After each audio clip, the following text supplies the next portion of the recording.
Catholic कलीसिया की मसीही तालीम क्या है, जानेंगे इनको और भी करीब से। हमारा खास कार्यक्रम कैटेकिज्म ऑफ द कैथोलिक चर्च में।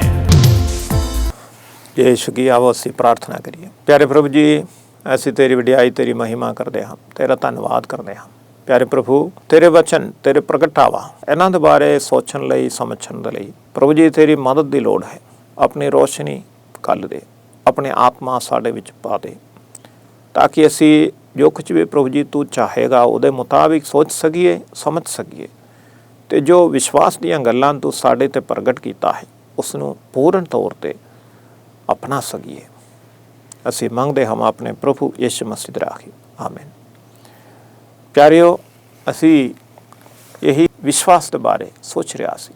विश्वास दियां जो गल्लां है किस तरीके दे नाल सानू वो यकीन दिवाउंदा है कि ਜਿਹੜੀਆਂ गल्लां हुण असी वेखदा नहीं है वो सच्चाई है। इसनूं समझण किस तरह समझांगे?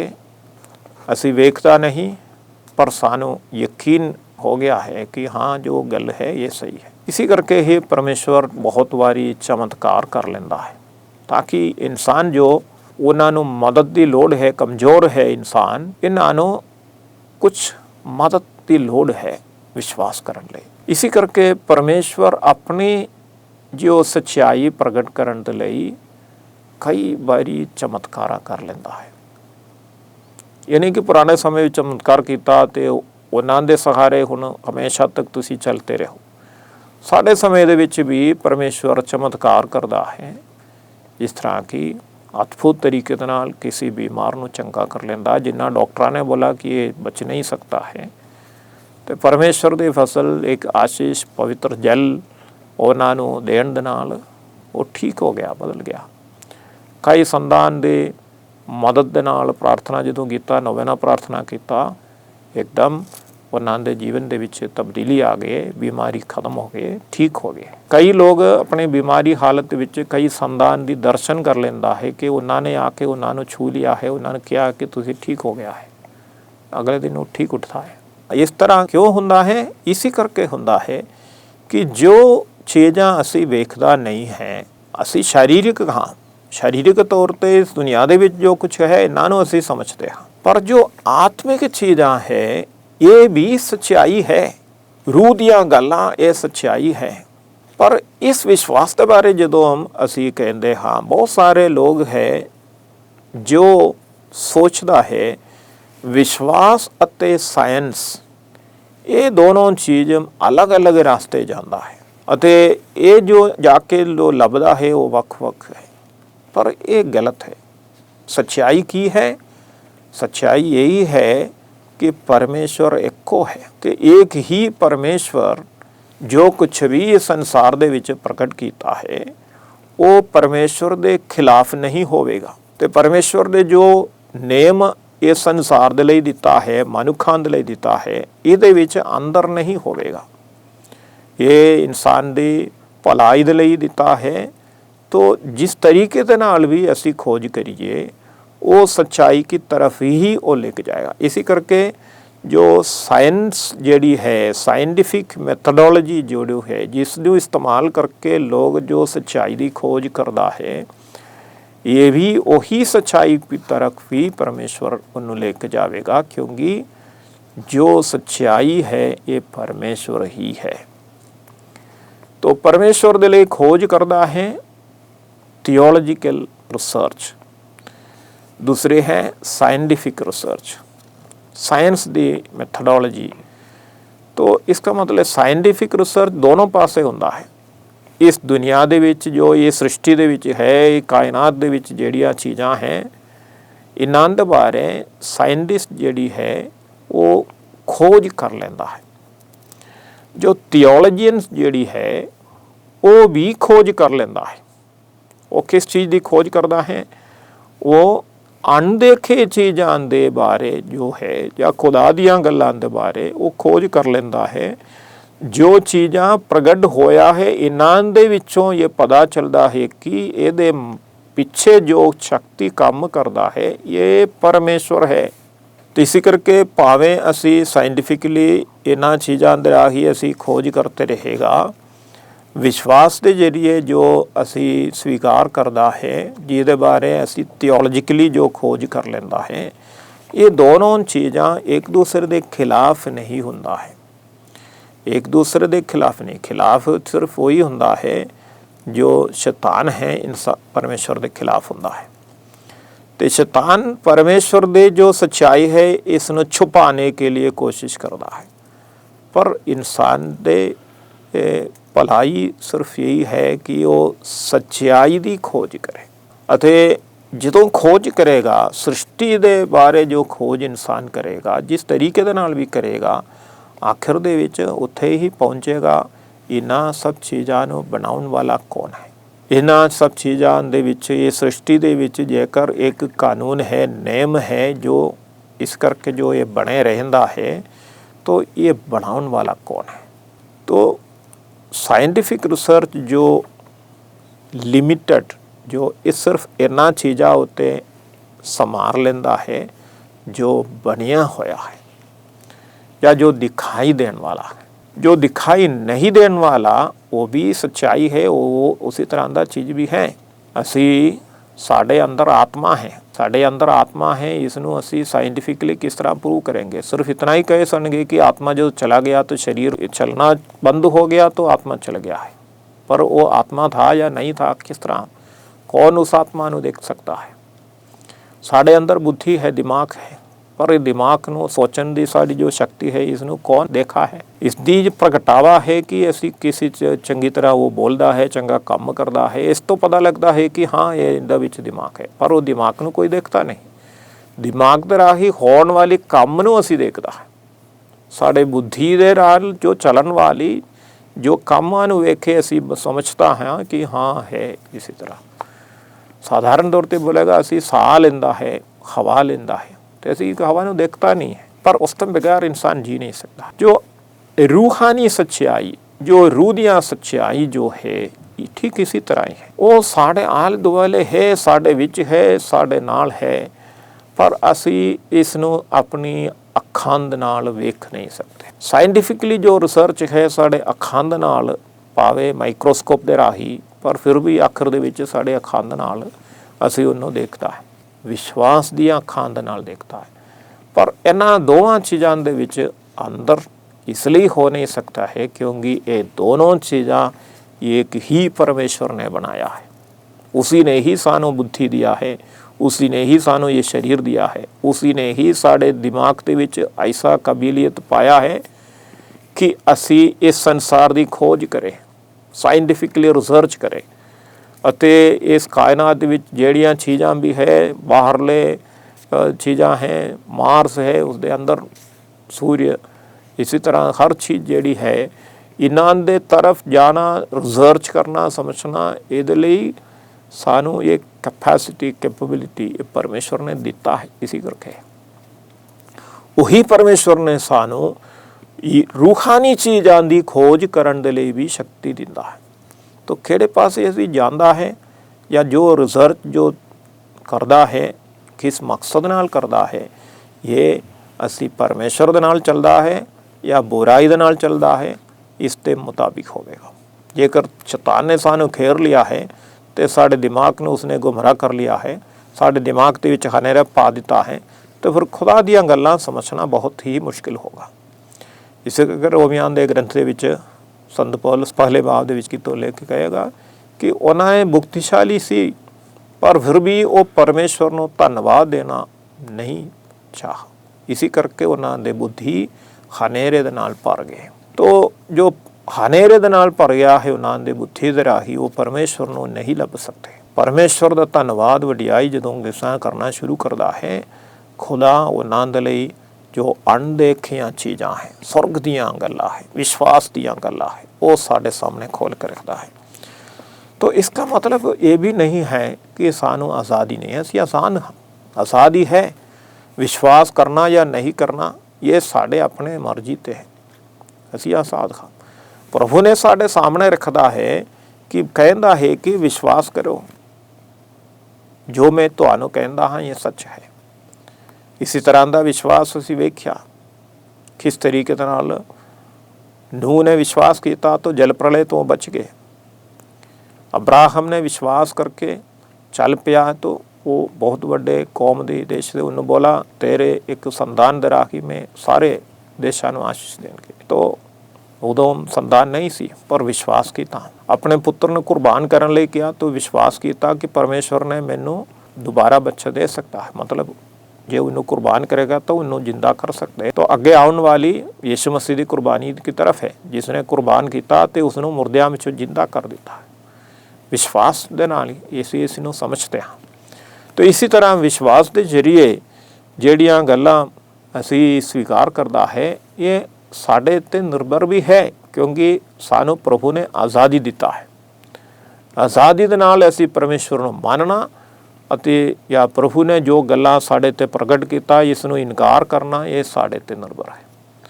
ਪਰ ਇਸ ਦਾ ਨਤੀਜਾ ਬਹੁਤ ਸੰਕਟ ਹੈ, ਬਹੁਤ ਦੁਖਦਾਇਕ ਹੋਗਾ ਜੇਕਰ ਅਸੀਂ ਆਪਣੇ ਦਿਮਾਗ ਨੂੰ ਇਸ ਤਰੀਕੇ ਨਾਲ ਇਸਤੇਮਾਲ ਕਰਦਾ ਹੈ ਕਿ ਅਸੀਂ ਪਰਮੇਸ਼ਵਰ ਨੂੰ ਹੀ ਨਾ ਕਰਦਾ ਹੈ ਜਿਸ ਨੇ ਸਾਨੂੰ ਸਭ ਕੁਝ ਕੀਤਾ ਹੈ, ਤਾਂ ਫਿਰ ਸਾਨੂੰ ਹਨੇਰੇ ਵਿੱਚ ਹੀ ਅਸੀਂ ਘੁੰਮਦੇ ਰਹਾਂਗੇ, ਕੁਝ ਸਮਝ में नहीं ਆਏਗਾ। ਫਿਰ ਸਾਡੇ ਸਹਾਰਾ ਇਸ ਦੁਨਿਆਵੀ ਚੀਜ਼ਾਂ ਹੋਣਗੇ ਅਤੇ ਦੁਨੀਆ ਤੋਂ ਬਾਹਰ ਸਾਡੀ ਦੁਨਿਆਵੀ ਚੀਜ਼ਾਂ ਕਿਤਨੇ ਹੈ, ਥੋੜੀ ਹੈ।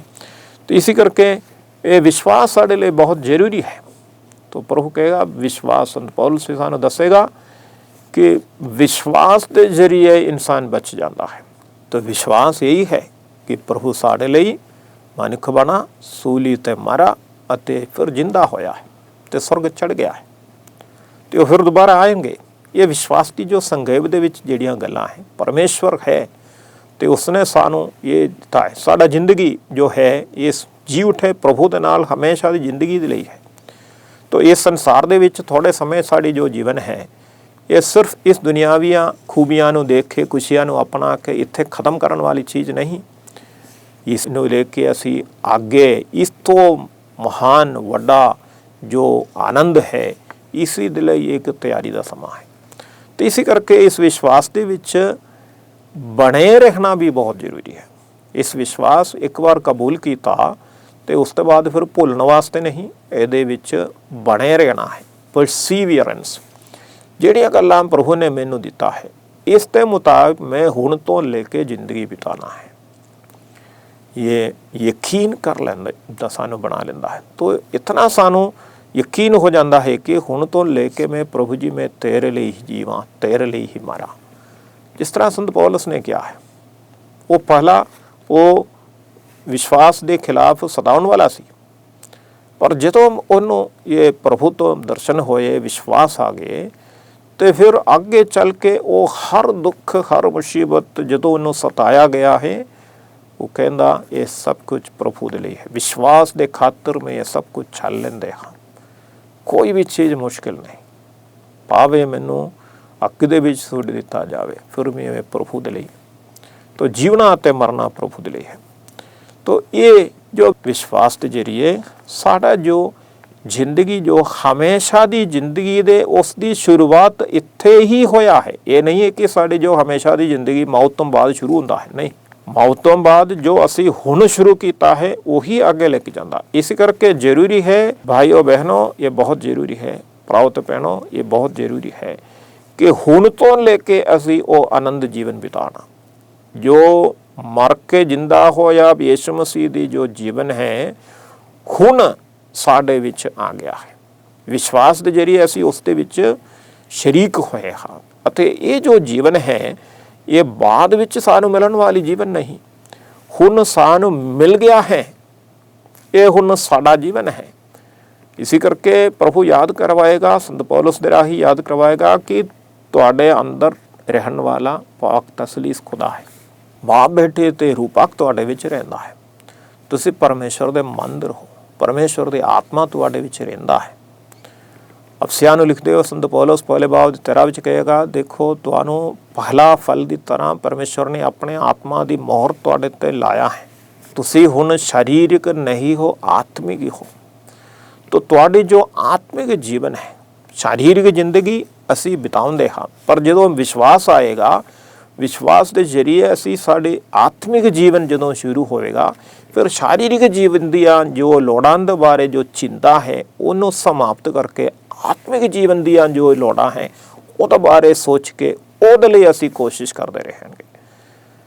तो शारीरिक जलोड़ा जितने जरूरी असी समझता उसी उन्होंने स्वीकार करांगे, पर आत्मिक जिहड़ी चीज़ है इन्हां दे लई असी पूर्ण तौर पर खोज करते रहांगे। इसी करके प्रार्थना, वचन वल ध्यान देना, स्वर्ग दीयां गल्लां वल सोचना, साडे जो विश्वास दीयां जो भेदां हैं इन्हां दे बारे सोचना, मनन चिंतन करना, तो विशेष करके प्रभु यीशु के बारे जिसने परमेश्वर का प्रगटावा है, तो प्रभु यीशु ने जो किया है, यीशु मसीह ने जिंदगी उसके पैदाइश तो लेके स्वर्ग चढ़ के खुदा के सज्जे हत्थ विराजमान होने तक जिहड़ियां गल्लां हैं इन्हां दे बारे जितना ज़्यादा असी मनन चिंतन करोगे उतना ज़्यादा आत्मिक जिंदगी साडे विच वधदे रहणगे। तो इसी करके ये जरूरी है कि असी साडे जिंदगी विश्वास की एक गवाही बनना चाहिए है। मेरा जीवन जो है मैं आत्मीय तौर पर हुण प्रभु ने जो गल्लां मेरे ते प्रगट किया उन्हें स्वीकार किया है, तो मेरा जिंदगी हुण तो लेके कुछ अलग सा है। बाकी सब लोगों की तरह नहीं है।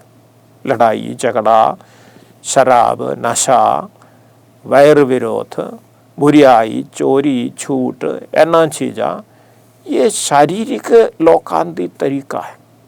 आत्मिक लोगों की तरीका इन्ना बुराइयां उत्ते काबू पा के अपने आप को पवित्रताई दे विच परमेश्वर के लिए जीवना है। तो इसी तरह ये जो जिंदगी है ये गवाही है, स्वर्ग के बारे गवाही है, ये साढ़े विश्वास की गवाही है। बुराई के बदले विच बुराई नहीं देंदे, सगों भलाई दे नाल असी जवाब दिंदे हां। जे कोई सानू मारदा है असी उन्होंने आशीष दिंदे हां, जे साढ़े खिलाफ कोई बुराई करता है असी उन्हां दे लई प्रार्थना करते हैं। देखो ये गवाही है, जिंदगी की गवाही, मतलब प्रभु तुहाडे विच जिंदा है, आत्मिक जीवन तुहाडे विच जीउंदा है। इसी करके तुसी आत्मिक हो, शारीरिक नहीं। शारीरिक तौर पर जो साढ़े जो रिएक्शनस जिहड़ी है ये खत्म। हुण आत्मिक तौर असी जदों जिंदगी बितावेगा, आत्मिक होवेगा, मतलब यीशु मसीह की तरह बनया। इसी करके असी अज विशेष करके प्रभु का धन्यवाद करिए। परमेश्वर ने जो अद्भुत खजाना जो साढ़े सामने खोल के रखा है, साढ़े जिंदगी पलट दिता है। विश्वासी लोग, विश्वास दे विच रहने वाले लोग हुण भी वो आत्मिक बना नहीं है। इसका ये निशाना है कि विश्वासी लोगों के घर विच भी लड़ाई झगड़ा हुंदा है। कई बार लोग पूछता है फादर जी ये किदां, ये तो विश्वासी है, ये शराबी पींदा है, लड़ाई भी करता है, चोरी भी करता है, झूठ भी बोलता है, ये किदां दी? ये गवाही नहीं दिंदा है।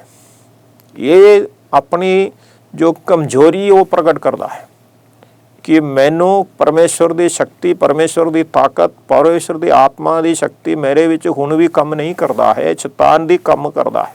इसी करके उन्हें गुलाम बना के मेरे कोलों हर बुराई करवाउंदा है अते उन्हां नूं छुड़ाउणा आत्मिक लोगों की जिम्मेवारी है।